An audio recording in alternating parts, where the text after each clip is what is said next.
জাকাত বন্টনের খাতসমূহ আল কোরআনের কোন সূরার কত নম্বর আয়াতে বর্ণিত হয়েছে? ক সূরা তাওবার ৬০ নম্বর আয়াত, খ সূরা মাইদার ৬০ নম্বর আয়াত, গ সূরা বাকারার ৬০ নম্বর আয়াত, ঘ সূরা আনআমের ৬০ নম্বর আয়াত। তার মানে ৪টি সূরার যে কোনো একটি সূরাতে বিষয়টি আসছে, তবে ৬০ নম্বর আয়াত, এতে কোনো সন্দেহ নাই।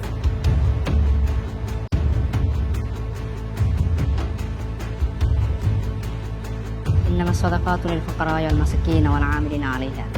এই সূরা তাওবার ৬০ নম্বর আয়াত। এটা উত্তর ক।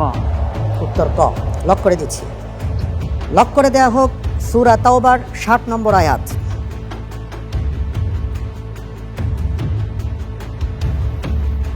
সঠিক উত্তর। আলহামদুলিল্লাহ। আলহামদুলিল্লাহ।